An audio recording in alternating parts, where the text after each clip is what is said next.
Assume a virtue if you have not. This is a famous line from William Shakespeare's Hamlet.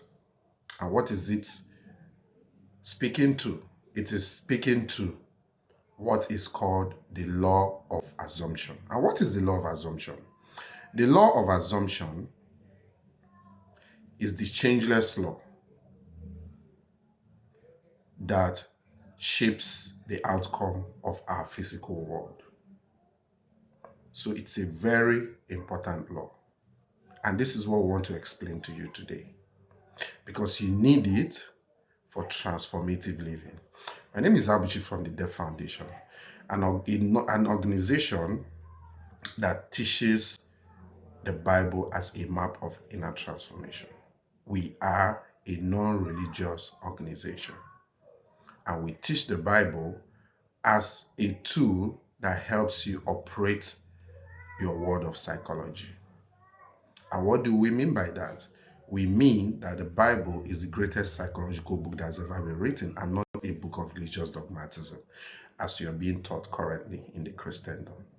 By that, we mean that all of the teachings of the Bible are the psychological drama that is taking place in your consciousness as we speak. And the characters and all the actors in the Bible are the personifications of your consciousness and its different attributes.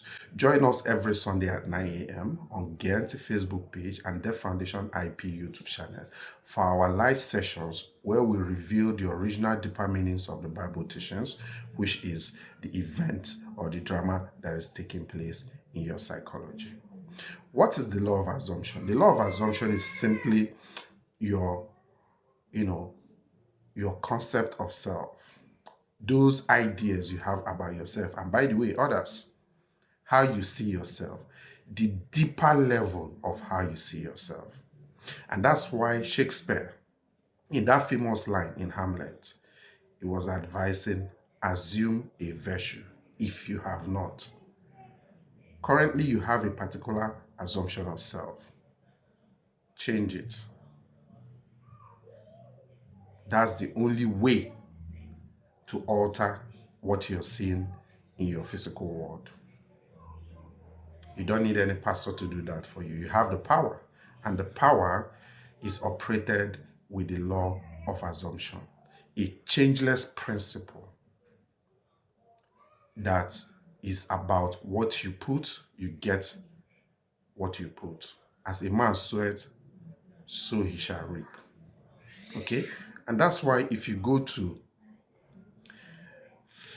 1 Samuel 16 verse 7, it says, "But the Lord said to Samuel, do not look at his appearance or at his physical stature, because I have refused him, for the Lord does not see as man sees. For man looks at the outer appearance, but what? But the Lord looks at the what? The inner appearance." Okay? The world looks at the inner appearance. And what is that inner appearance the Lord looks at? He looks at the heart. Why does the Bible always reference the heart when it comes to your inner world?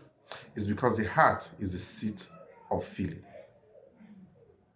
It is in the heart you have the experience you're having today. In fact, your world, as a result of the fact that the heart is the primary organ of sensing, that is the point where you have the experience you're having. And how do you know you're having experience? Through feeling.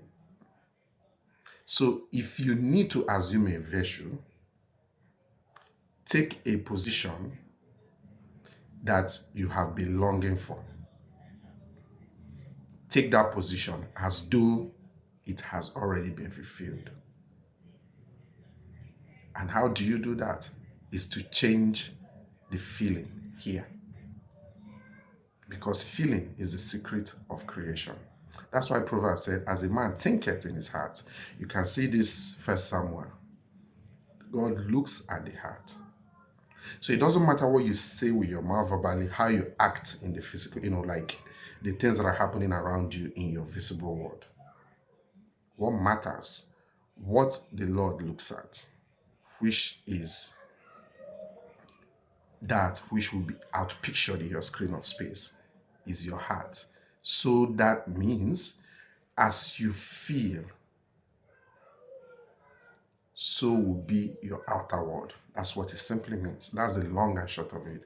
And that is the law of assumption, the changeless principle that is responsible for, all the entire physical outward you are currently having in your world. So what Shakespeare is calling our attention to is, if you want to change any condition, you want to alter any current physical outward experience that you know that does not currently, it no longer serves you or is a source of pain and suffering, and you want to turn it around to, fortunes, pleasantness, etc., etc. It is in your heart. You need to begin to feel as though that wishes you have has already taken place, because the end of longing is being. And that's why Joel mentioned that, let the weak say, I am strong. So all of these are the law of assumptions, the changeless principle that drives your entire physical world experiences. So if you need to alter anything in your physical world experiences, just like the Bible advised in 1 Samuel we just read, don't focus on the outer world. Focus on the heart, because the heart tells the truth. And it is there you can alter your current physical world conditions. Thank you for listening. I hope I've been able to make impact today. Join us every Sunday, as I mentioned, at 9 a.m. for more revealing teachings about the true nature of the Bible, which is psychological and not a book of religious dogmatism. See you this Sunday. Have a pleasant day.